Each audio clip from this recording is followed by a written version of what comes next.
Friday night's clear skies gave way to Saturday morning's frigid temperatures. We woke up to 14 degrees.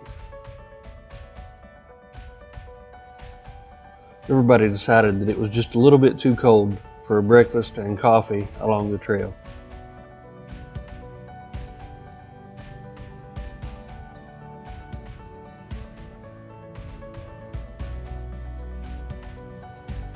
So we packed up camp and headed off.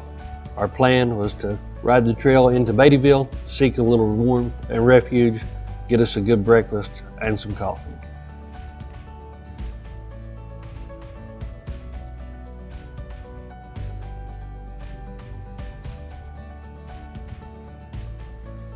This section of trail had some really nice features. I'm glad we waited till morning to do it. The night's frigid temperatures created icicles all along the trail.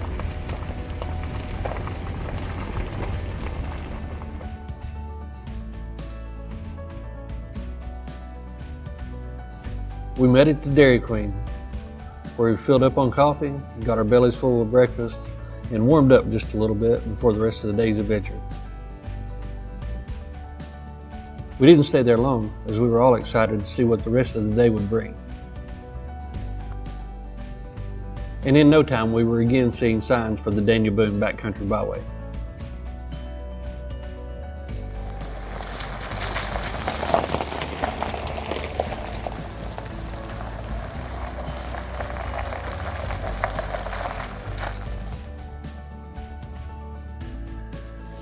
Mother Nature sure put in some work overnight. The ice sculptures that she created were absolutely unbelievable.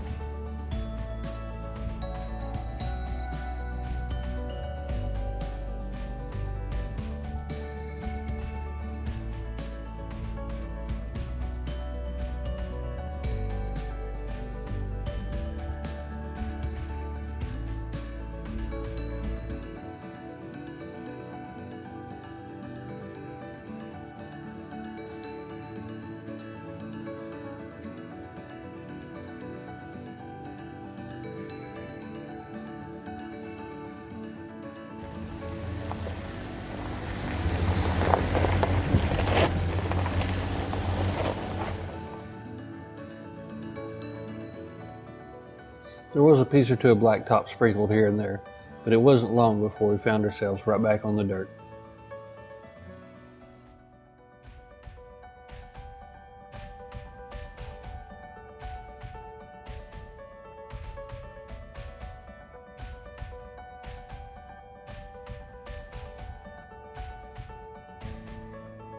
And this is where Mother Nature's beauty and sense of humor collided. We found ourselves on a pretty steep decline. Normally this wouldn't be real bad, but there was a swath of ice all the way down the middle of it. Made it a little bit sketchy in places and definitely got your attention.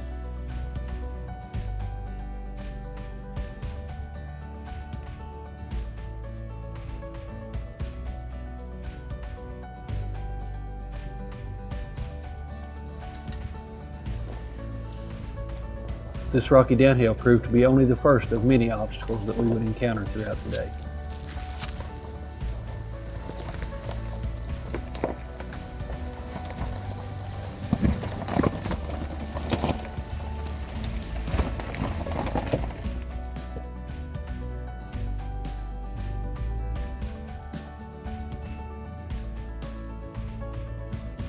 The thermometer wasn't reflecting it yet, but the sun was giving the impression that it was going to warm up and be a really nice day.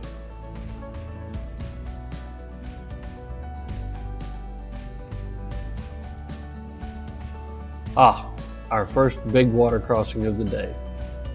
Took a little bit of time to look at this one. If you'll notice, right at the left side of the frame, water's moving pretty good.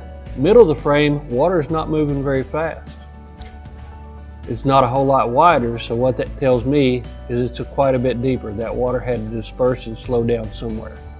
We decided to turn around, look for an alternate route.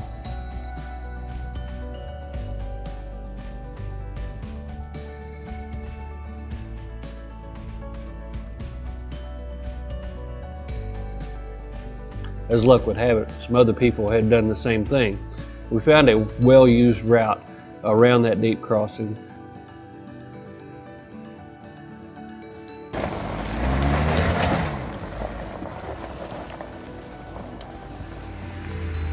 It was pretty tight for the full-size trucks.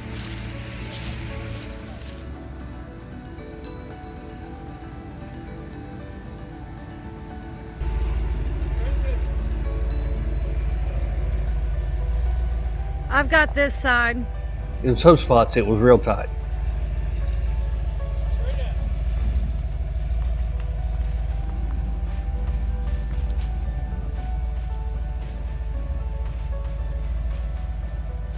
But we all managed to make it through.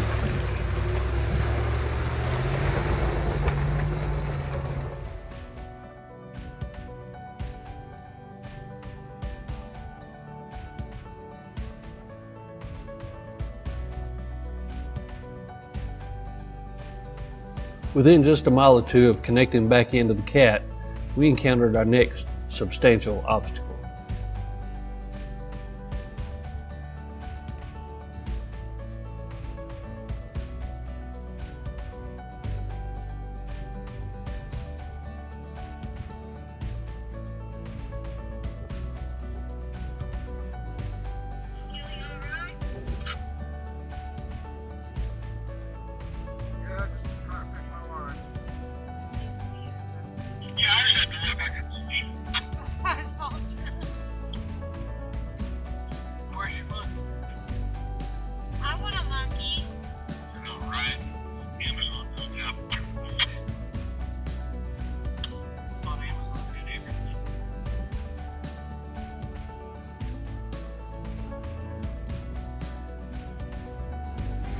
After looking at these rocks, we decided they were probably a little too tough for Neil's Tundra, given the fact that it didn't have a lift and it didn't have any rock sliders. We opted to take another route.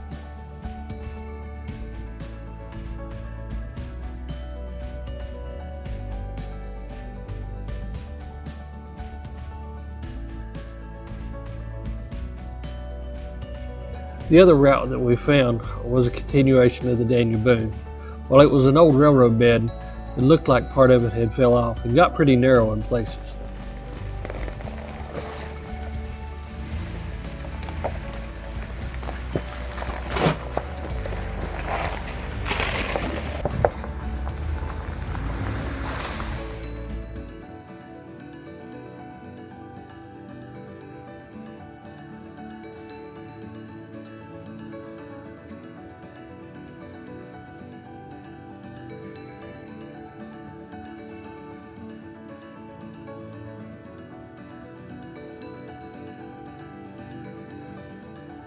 It actually got real narrow in other places.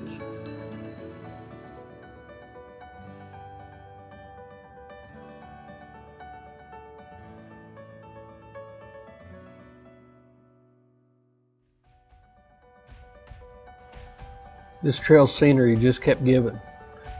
Up in front of you, on the left side, on the right side, there just wasn't enough time to take in everything that you were able to see.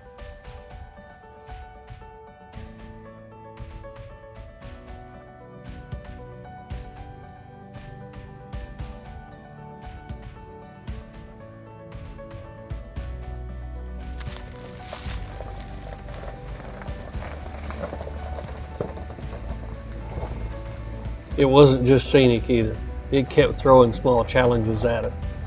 This particular ditch crossing here got a bumper or two, but nothing major. It would climb over a few small rocks. Just enough adventure to make it fun.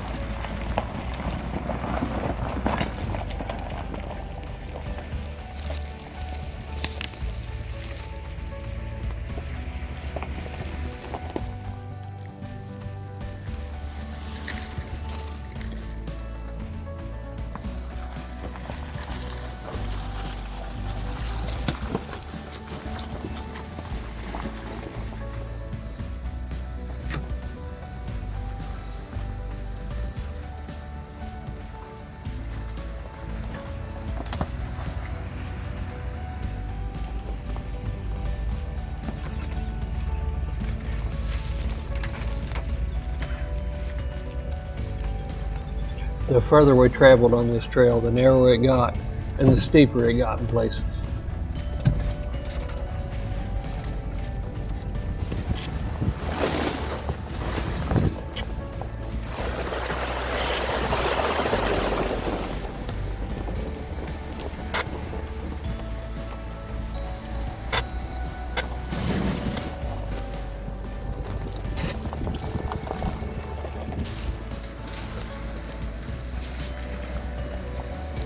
Hold up there, Neil, till Bill looks at this hill.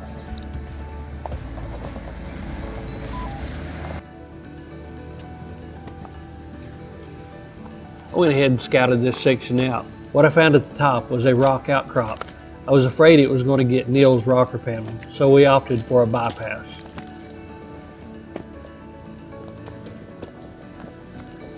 The bypass actually came out on a dam of this pond. While the bypass was steep, it wasn't rocky. Yeah, I'm videoing this. Neil gave it a shot, but the mud was just too much. We ended up having to winch him to the top.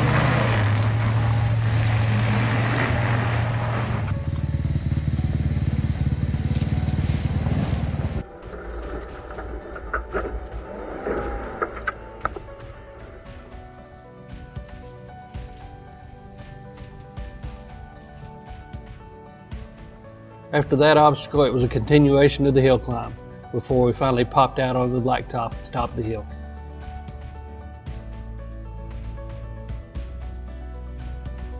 The blacktop led us back to 715 in the parkway. This is where Neil found out that he had an emergency at home that he needed to go take care of. We parted ways. He went back toward Clarksville and we continued on the trail.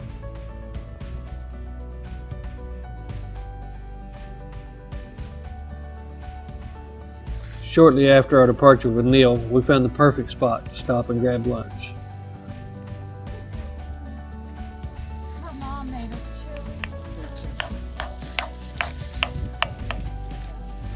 But if you function local and regional, if you're doing After some killer burritos, it was right back on the trail.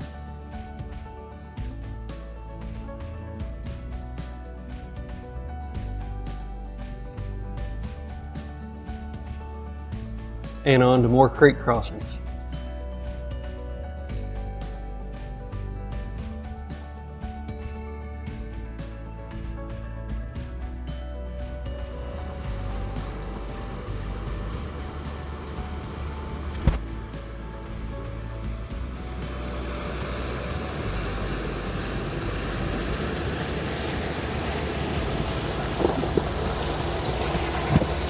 There are so many creek crossings along the Cat.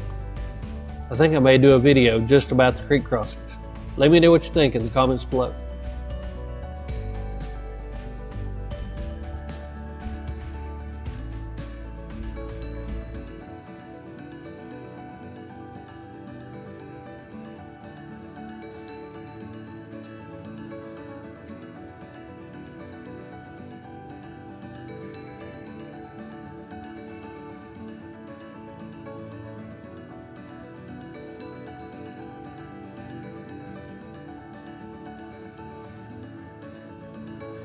This next creek crossing maxed out all of our comfort level. It was pretty deep. I can now see why people put snorkels on their Jeeps.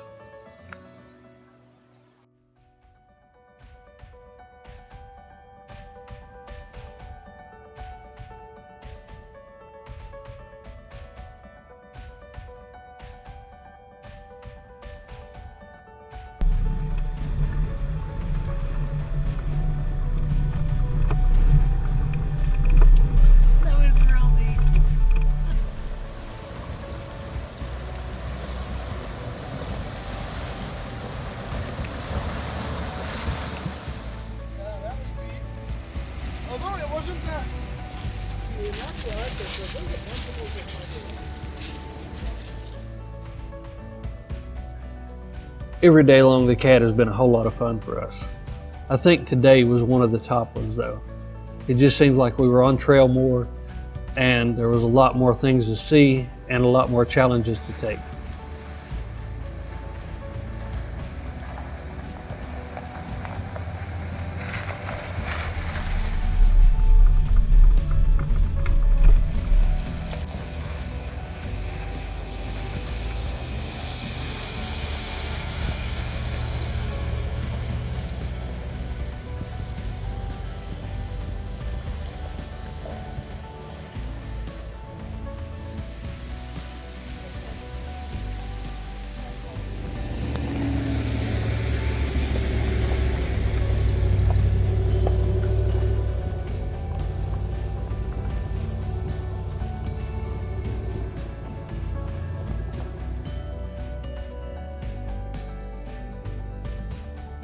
For the next hour or so in the afternoon, we were on blacktop.